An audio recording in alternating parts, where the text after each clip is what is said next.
conquête de la souveraineté passe avant tout par l'exploitation des ressources nationales au profit de nos populations.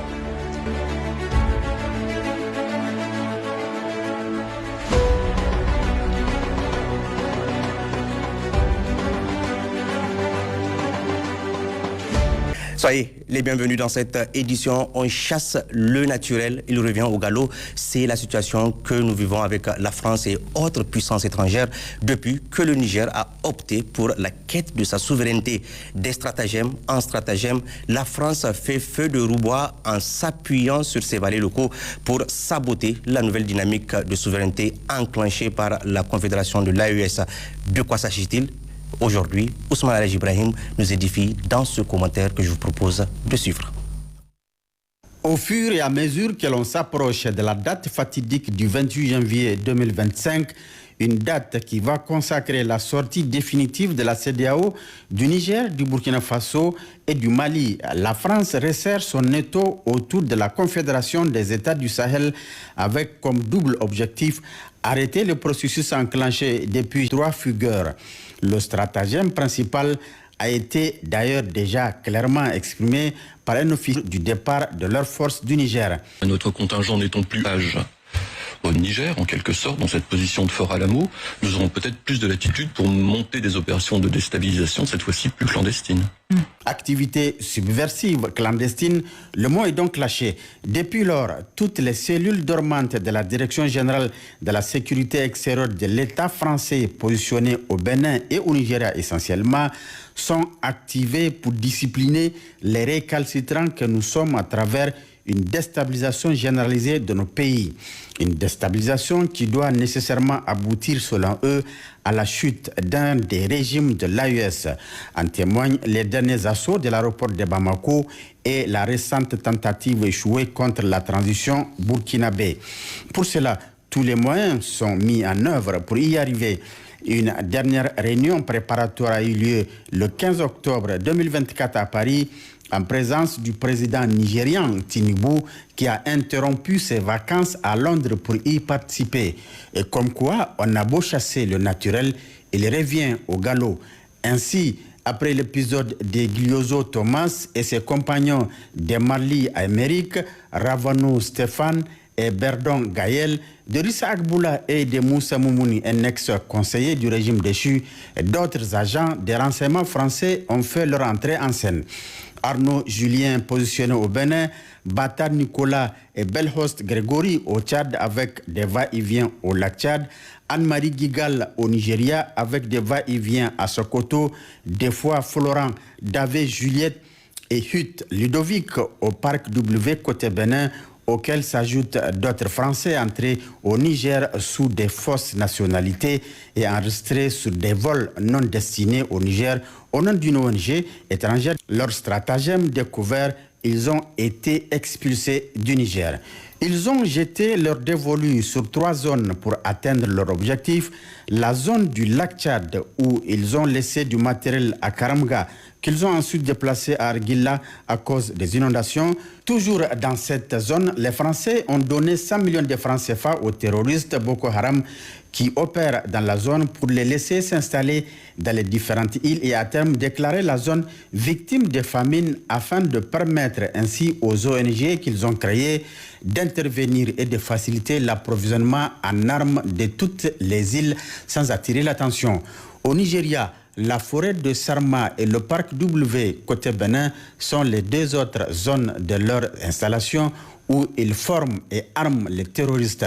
Les Américains, à qui Patrice Talon a demandé de créer une base militaire à Kassa, dans la commune de Alibori, non loin de Peplan, Agadem, Cotonou, ont écrit au Bénin pour exprimer leur inquiétude concernant l'interaction avec les forces françaises. Une manière pour les Américains de confirmer la présence de ces forces françaises dans cette partie du Bénin proche du Niger, malgré le refus des autorités béninoises de le reconnaître. Dans la poursuite de ces actions de déstabilisation, la France est même en train de construire 2 super camps militaires au Nigeria, à Gigani et à Garinkata, tout près de Ilela, à partir desquels seront approvisionnés en équipement militaire les terroristes de la forêt de Sarma, puis ceux de la zone des 3 frontières. À cet effet, une autoroute logistique de Kandi à Sokoto est prévue. Toutes ces manœuvres ont pour but d'attaquer simultanément des localités déjà ciblées dans les 3 pays de l'AES. Mais c'est déjà connu et les 3 chefs d'État de l'AES sont déterminés à y faire face. La quête de la souveraineté dans cet espace est un processus irréversible. Et oui, merci Ousmane Ibrahim pour ce commentaire. Je l'annonçais en titre, en prélude à la rentrée scolaire 2024-2025, prévue demain, lundi 28 octobre 2024. La ministre de l'Éducation nationale, de l'alphabétisation, de l'enseignement professionnel et de la promotion des langues nationales a livré un message. Les axes forts des perspectives de l'année scolaire 2024-2025, les conseils d'usage aux élèves, enseignants, parents d'élèves et partenaires étaient au centre de ce message. Résumé avec Hassoumi Abdoulaye et Abdourahmane Dia. 4 621 569 élèves et apprenants, ainsi que 119 241 enseignants et formateurs reprendront le chemin de l'école demain, lundi 28 octobre, pour la rentrée scolaire 2024-2025, placée autour du thème « La souveraineté retrouvée ». Ce thème nous incite donc davantage à transformer nos établissements et centres de formation en lieux d'enseignement-apprentissage performants, visionnaires, où chaque enfant découvre en lui-même les forces qui feront avancer notre patrie. En cette solennelle occasion, je tiens à exprimer notre gratitude au président du Conseil national pour la sauvegarde de la patrie, chef de l'État, son Excellence le général de brigade Abdourahmane Tiani, pour tous les efforts qu'il ne cesse de fournir afin de redorer l'image de marque de l'école nigérienne et de donner de meilleures chances de réussite à notre précieuse jeunesse. Une occasion saisie par la ministre en charge de l'Éducation nationale pour prodiguer des conseils d'usage aux élèves et aux enseignants. Cette rentrée sera pour vous une occasion de retrouvailles avec vos camarades, vos enseignants et vos formateurs.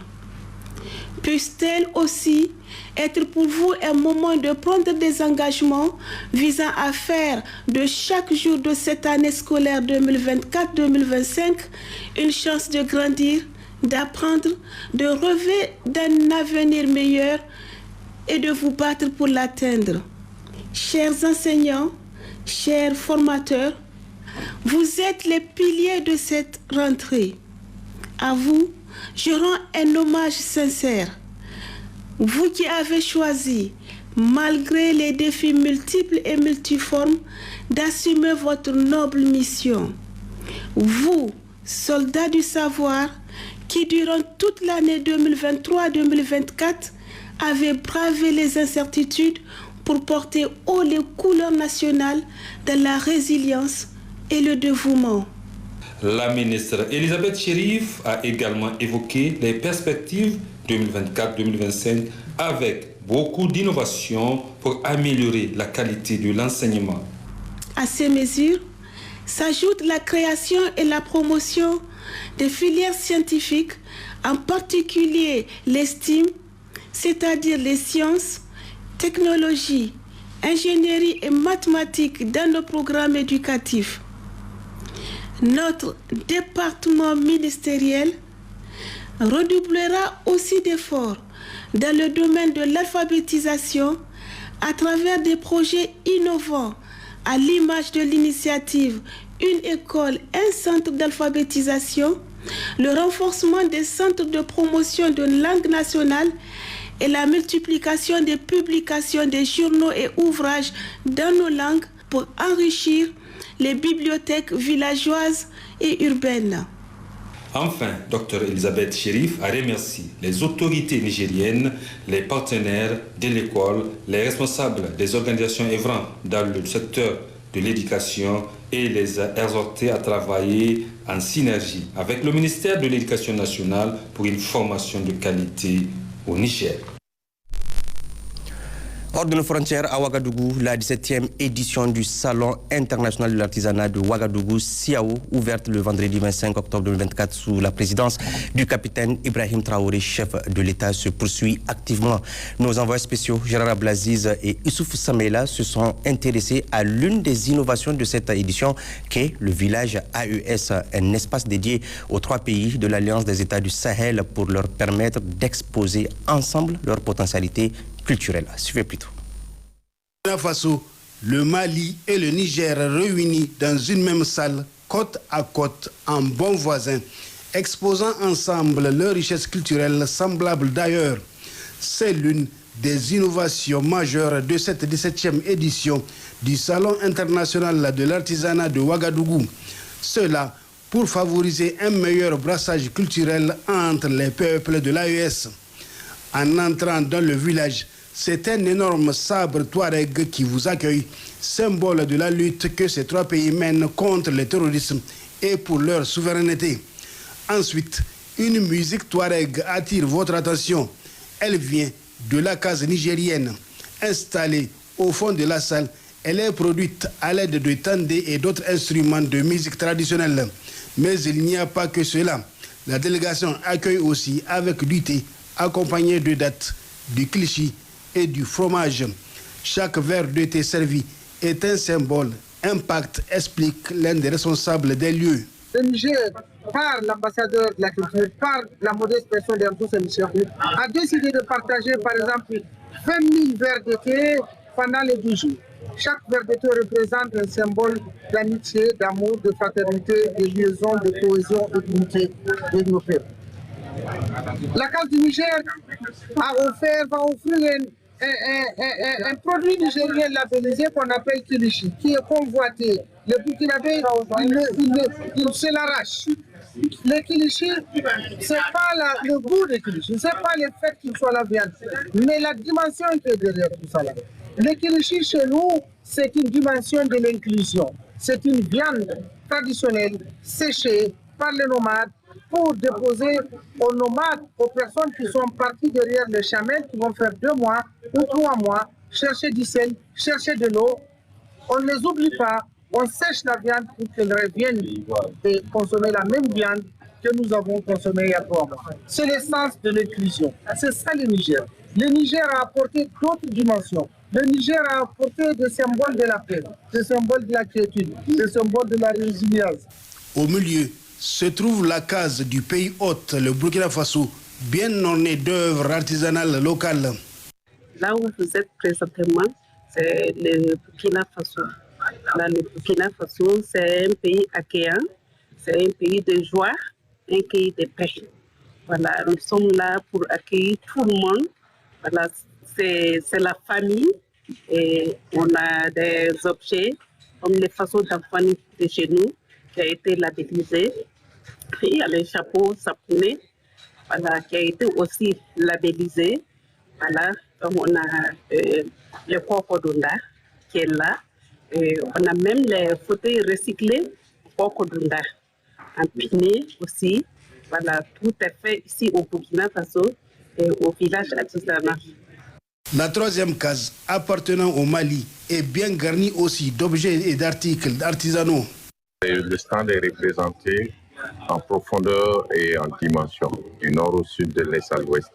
Vous voyez, le Mali est un premier producteur du coton malien et en même temps, il y a aussi l'artisanat touareg qui sont dans si ce n'est pas la balkanisation de l'Afrique, c'est le même pays, c'est la même nation. Donc il y a une diversité, que ce soit dans le textile, dans le cuir, dans la maroquinerie et dans la transformation aussi des produits. Et l'artisanat d'art est représenté par la main. Il y a des sacs en peau de chameau, en peau de cuir, en peau de crocodile. Et il y a aussi des tableaux touareg représentant l'identité du tiroir. Donc il y a une belle diversité artisanale et le savoir-faire malien. Vitrine de cette 17e édition du CIAO, le village de l'AES qui a déjà reçu le président de la transition du Burkina Faso, le capitaine Ibrahim Traoré, après l'ouverture officielle de cet événement, est l'un des lieux les plus visités du salon. Et puis, la radio-télévision du Niger, RTN, a perdu hier un de ses anciens agents en la personne de Issaka Jigo. De son vivant, Issaka Jigo, un présentateur du journal Parler à la Voix du Sahel, mais également un chroniqueur sportif. Il a été inhumé ce matin au cimetière musulman de Yantala à Niamey. La RTN lui rend un dernier hommage dans ce reportage de Moussa Hamani. De Dieu nous venons, à lui nous retournons. Issaka Jigo, ce journaliste de formation, agent à la retraite de l'ORTN, RTN aujourd'hui, a été rappelé à Dieu le samedi 26 octobre 2024 à Niamey. Parents, amis et connaissances ont pris part ce dimanche matin à la levée du corps du défunt à la morgue du cimetière musulman de Yantala avant de le conduire à sa dernière demeure.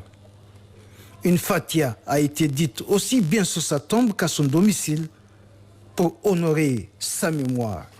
Né le 23 décembre 1946 à Tessawa, région de Maradi, Feu Issaka Jigo intégra l'ORTN, précisément la Voix du Sahel, où il fut présentateur du journal Parler. Passionné de sport, ce chroniqueur sportif s'est illustré dans la retransmission ou du moins la narration des compétitions sportives, surtout le football où sa voix a vibré sur les ondes de la Voix du Sahel au grand plaisir des auditeurs de l'ORTN. Feu Jigo Issaka a également occupé le poste de chef de station régionale de Zender avant d'être attaché de presse au ministère des Affaires étrangères jusqu'à sa retraite. Durant tout son parcours, l'homme a brillé par son professionnalisme, sa sagesse, l'amour du prochain et le vivre ensemble. Certains s'en souviennent. Feu Issaka Jigo, moi j'ai fait sa connaissance dans les années 80 déjà. Et avant même d'aller à la Voix du Sahel comme directeur en septembre 85, date à laquelle on a vraiment travaillé ensemble, je dirais, et on a vécu ensemble. C'est quelqu'un que j'avais d'abord connu sur les antennes en tant que reporter sportif. Donc à l'époque, vraiment, il avait donné le meilleur de lui-même pour faire vivre sur les antennes de la Voix du Sahel tous les événements sportifs qui se déroulaient au Niger ou auxquels le Niger prenait part. Donc à partir de septembre 85, je me suis retrouvé à la Voix du Sahel où donc il était journaliste sportif et donc on a cheminé cette fois-ci ensemble et de très près. Sur le plan personnel, ce que je retiens, c'est que moi, Issaka Jigo a été un ami à moi, mais par les circonstances, je dirais même un père, puisqu'il avait conduit la délégation qui était allée sceller moi mon mariage à Zender en août 86. Donc c'était lui qui avait conduit la délégation et qui m'est revenu donc avec mon épouse actuelle. Et vraiment depuis, on a gardé nos rapports, même si les aléas du service ont fait que chacun moment devait s'envoler pour tel ou tel horizon. On a quand même gardé nos relations. Et effectivement, Issaka Jigo, c'est un monsieur que je côtoie tous les jours ici. Avant même son décès, j'étais dans sa famille ici. Je lui ai rendu visite. Il était très mal. Que Dieu lui pardonne et que le paradis lui soit ouvert dans l'au-delà. Au-delà de mes propos, je pourrais dire que Issaka, c'est le genre qui était affable, toujours ouvert, qui est souriant. Je n'ai jamais vu dans un système de contradiction avec quelqu'un. C'est un homme qui est très courtois. C'est vraiment un collègue simple, jovial, vraiment qui ne se fâche pas. Donc c'est quelqu'un vraiment qui aime le travail aussi bien fait. Parce que de par son journal qu'il présente, une fois en studio et que techniquement aussi il finit son journal, vraiment dès qu'il sort, souvent quand c'est avec moi qu'il travaille, dès qu'il sort il me dit merci Georges. Et vraiment c'est quelqu'un que j'apprécie beaucoup. Franchement je lui souhaite aussi le paradis éternel. Et à Issa Jigo, nous avons perdu un grand frère, un conseiller, à tout moment. Je n'ai jamais vu Issa Jigo fâché. Or, ce genre de comportement, c'est celui de sage. C'est un don de Dieu qui n'est pas offert à n'importe qui. Quelle que soit la situation, Feu Isaac était capable de vous redonner le moral pour que vous puissiez affronter la suite des événements. Alors vraiment, son départ constitue une énorme perte dans la famille. Et j'espère que nous garderons pendant longtemps le souvenir des conseils qu'il nous a donnés pour que, à ses enfants, aux nôtres, nous puissions donner vraiment une voix qui puisse les aider aussi à passer leur temps sur cette planète-là. Alors je dirais paix à l'âme de Isaac, qu'Allah l'accueille en son paradis Firdaus. Le défunt Issa Jigo, c'est mon cousin, c'est mon grand frère, c'est un frère aîné qui est vraiment au niveau de la famille très sage, très écouté, et vraiment qui est souvent sollicité pour régler certaines questions de famille. Tous ceux qui ont connu en tout cas le temps de continuer jusqu'à aller chez vous et même au-delà, c'est un reporter sportif talentueux qui, si vous le suivez à la radio, c'est comme si vous êtes dans le stade. Donc vraiment, je pense qu'à ce titre-là, on ne peut pas l'oublier. Paix à son âme. Feu Issa Jigo a tiré sa révérence à l'âge de 78 ans en laissant une veuve et 5 enfants. Que son âme repose en paix. Amin. Oui, ainsi va la vie, que la terre lui soit légère. Amin. Suite de cette édition, lancement ce matin dans la ville de Tillabéri et alentour de l'opération Tsaron-Kassa. C'est le commandant de la brigade de douane qui a donné le coup d'envoi de cette opération mixte des forces de défense et de sécurité. Jibril Namalka et Moussa Nouma pour le compte rendu. Contrôle des véhicules, tricycles, motos et contrôle des identités des personnes sont entre autres objectifs assignés à cette opération mixte des forces de défense et de sécurité. Cette opération permettra aux éléments d'appréhender les usagers qui ne sont pas en règle vis-à-vis de la loi. C'est aussi une opération qui se veut être une occasion pour les éléments de vérifier les pièces d'identité des populations. Et tout ceci dans la règle de l'art, dira le commandant de la brigade de recherche et d'intervention de Tillabéri, l'inspecteur principal des douanes, Moussa Issa Ikizi. Nous allons mener l'opération dans la ville de Tillabéri et alentour, et sur le fleuve aussi. Donc le contrôle consistera à tout ce qui est moyen de transport, à savoir les véhicules, les tricycles, les motos et même les pirogues, parce que c'est des moyens de transport aussi. Donc vous profitez aussi pour contrôler les identités de chacun de ceux qui sont sur les moyens de transport, à savoir les conducteurs et même les passagers. Justement, pour mener à bien cette opération, en dehors des moyens roulants, l'administration générale des douanes a mis à la disposition de la brigade une vedette neuve. Toute chose saluée et félicitée par le colonel Ikizi qui remercie le premier responsable de la douane nigérienne, le colonel Abou Oubandawaki, pour l'attention toute particulière. Conformément à ce que la loi nous autorise dans le cadre de la lutte contre la fraude, elle va beaucoup contribuer dans le cadre de la mobilisation des recettes douanières. Parce que le fleuve, maintenant, avec les moyens qu'on a, on peut contrôler tout le trafic fluvial. L'opération Tsaron-Kassa de la ville de Tillabéri et alentour est d'une importance capitale au vu des objectifs sécuritaires qu'elle vise, mais aussi la mobilisation des ressources internes. Retour à Niamey, où dans la communion des cœurs et des esprits, l'anniversaire de la naissance du prophète. La conquête de la souveraineté passe avant tout par l'exploitation des ressources nationales au profit de nos populations.